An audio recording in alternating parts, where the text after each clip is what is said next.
Hello everybody and welcome back to the channel. Today we're going to be taking a look at the updated US Senate map based on polling data alone.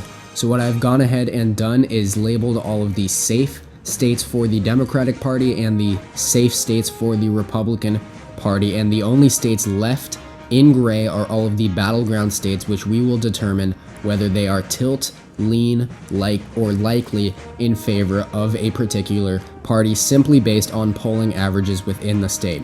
So let's get right into it with the state of Montana, where we have incumbent Republican Steve Daines facing off against former Democratic governor in the state of Montana, Steve Bullock.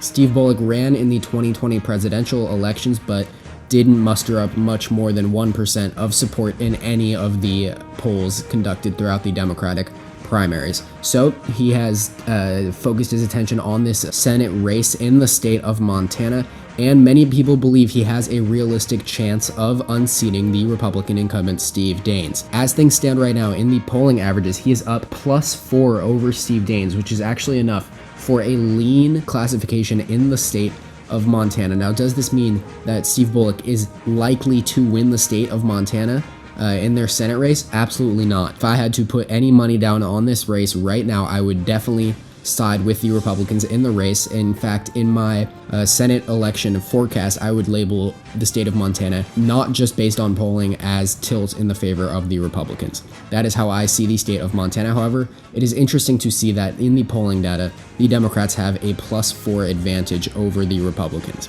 Now, saying that, moving on to the states of Arizona and in Colorado. These are two states with Republican incumbents where the Democrats are extremely optimistic they can flip. Now, keep in mind, the Democrats do need to flip at least 3 seats in their favor to have any chance at control. If they want a clear majority in the US Senate, they need to flip 4 Republican states. That is, if they win 3 Republican states, or pick up 3 Republican states where they currently have a Republican incumbent within the state, then they'll be at 50 seats, and if Joe Biden were to win the presidency, his vice president would be the tiebreaker in the US Senate. Now, saying that, they would much rather have a clear majority by winning 4 or more seats, and they see the states of Arizona and Colorado as 2 key states for them to do this. However, right now, as things stand, Mark Kelly, the Democrat, has a +10 advantage over Martha McSally, the Republican incumbent, in the state of Arizona, which is actually enough for a likely rating. And even more so in the state of Colorado. Former governor of Colorado, John Hickenlooper, the Democratic candidate who is most likely to be the Democratic candidate against Republican incumbent Cory Gardner, is up +13 right now in polling averages, which is also enough for a likely rating in the state of Colorado. So that is really interesting. There are already 3 states of the first 3 battleground states that we've gone over, which are Democratic flips. That's 3 seats that they will already flip according to polling averages. Now, saying that, Arizona and Colorado are likely to go to the Democrats in the 2020 election. Montana is not. So that is something to keep in mind. While Democrats are leading by significant margins in all 3 of these states, don't expect it to be as significant of a victory or of how close the election will be in the case of Montana. In the state of Arizona and Colorado, I do expect it to be in somewhere in the margin of 3 to maybe 5 points for both candidates, Mark Kelly and John Hickenlooper.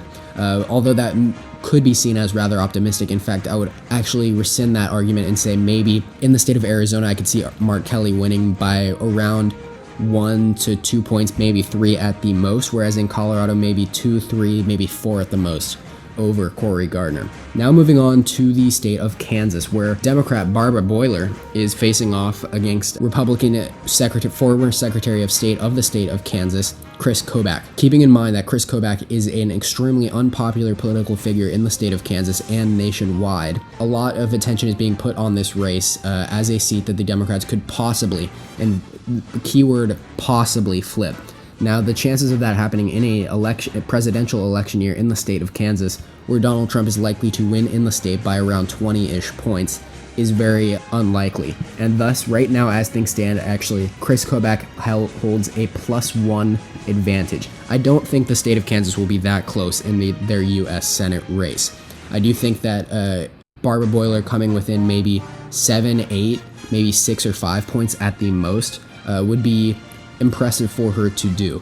I don't expect her to do much more than that, though, in the state of Kansas in a presidential year. Now, as for the state of Texas, Republican incumbent John Cornyn is facing off against Democrat MJ Hagar, most likely, that is, if she is able to hold off Royce West in the Democratic primary there.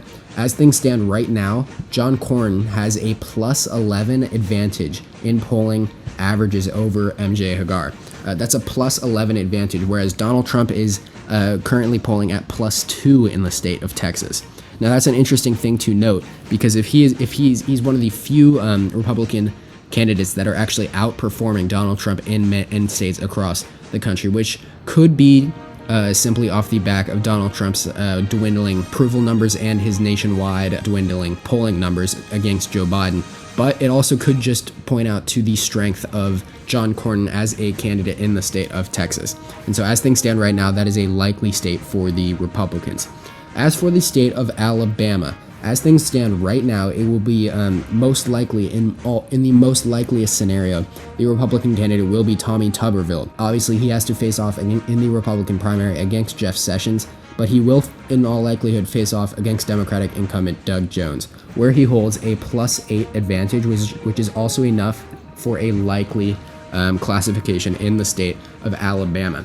I do think that Tommy Tuberville will win in the state by a margin of around 8 to 10 points. Now, keep in mind, this is a Republican pickup, which negates one of these 3 pickups in these seats right here in Montana, Colorado, and Arizona, which means the Democrats, as of right now, have an effective 2 pickups, and they need at least 1 more, or optimally 2 more. So that is as things stand right now. As for the state of Kentucky right now, Senate Majority Leader Mitch McConnell, obviously one of the most polarizing figures in American politics, will face off against Amy McGrath, in all likelihood that is, if she wins her Democratic primary there. As things stand right now, he has a current plus 1 advantage over Amy McGrath in the state of Kentucky, which is only enough for a tilt classification. Now, will Amy McGrath actually come that close in a 2016 or in a 2020 presidential election year in the state of Kentucky, which is deep, deep red? Absolutely not. I don't expect her to come within 5, maybe even 7 points of Mitch McConnell in the state of Kentucky. But can she make it closer than most Senate races in the state of Kentucky? Absolutely. Based on the fact that Mitch McConnell is an extremely, extremely unpopular senator nationwide and even in the state of Kentucky. So moving on to the Georgia Senate races. So there is the Georgia general Senate election and there is the Georgia special Senate election. The Georgia general Senate election is classified as a lean, as the Republican incumbent David Perdue has a plus 3 advantage in polling averages over Democrat Jon Ossoff. As for the Georgia special Senate election, at least in my opinion, I do see it coming down to a runoff on January 5th between Doug Collins and Raphael Warnock, though I expect that to be the Republican and the Democratic candidate for the runoff election. However, and that is why I have looked at the polling averages for simply that head-to-head matchup, and as things stand right now, Doug Collins has a plus 1 advantage over Raphael Warnock, and thus Georgia's special election is a tilt in favor of the Republicans. So Georgia will be an interesting place to look at for not only the presidential election there, but also in the 2 Senate elections. Could the Democrats make a play for any one of those races? It's more unlikely than it is likely. However, it could be possible if the Republicans continue to slide in polls and approval polls across the country. Moving on to the state of South Carolina, where Lindsey Graham, the Republican incumbent, faces off against Democrat Jamie Harrison. A lot of money has been put into the Harrison campaign, as well as a lot of national media attention. However, Lindsey Graham holds a plus 12 advantage, which is more than enough for a likely classification in the state of South Carolina for Lindsey Graham. Now, this is a race that I don't expect to be all that close necessarily. I could see Jamie Harrison maybe putting it within 9-10 points in the state of South Carolina, but Lindsey Graham is a little bit too strong in a state that is a little bit too conservative for him to really have any issues winning re-election again. So moving on now to the state of North Carolina, Cal Cunningham, the Democrat, currently holds a plus 0.2 advantage over Thom Tillis as things stand right now. Republican incumbent Thom Tillis isn't necessarily extremely unpopular, and Cal Cunningham isn't necessarily an extremely popular and inspirational candidate by any stretch of the imagination. However, he's just generic enough in a state that is moving a little bit more left in the 2020 presidential election from 2016 to make it extremely competitive. Now, as things stand right now, I do think that North Carolina is the most effective toss-up, combined with the state of Maine. I think these two states will be the tightest of the entire election cycle, and they will be two states to really watch. And speaking of Maine, as things stand right now, Susan Gideon, the Democrat, holds a +2 advantage over Susan Collins, which is also enough for a tilt in favor of Susan Gideon and the Democrats in Maine. Susan Collins is extremely unpopular in the state of Maine, although she has won re-election many times by significant margins. She has previously been very well liked among moderate Democrats and Republicans alike in the state of Maine, but polls have shown to see that support crumbling dramatically, with seeing her lowest approval numbers that she has ever seen as in any term as a senator of the state of Maine. Now moving on to New Hampshire, Jeanne Shaheen currently holds a +14 advantage. This is basically a safe state for the Democrats, but I put it as likely just for the sake of the video. Don't expect the Republican to have any support or any chance of winning in the state of New Hampshire. That is Corky Messner, the Republican. And moving on to the state of Michigan, this is also a likely state for the Democrats. John James, the Republican, has a bright future ahead of him. However, this is just not the race that I think he will be able to win. This is not to necessarily discourage his political aspirations in the future, because I do think he's a strong candidate with a bright future.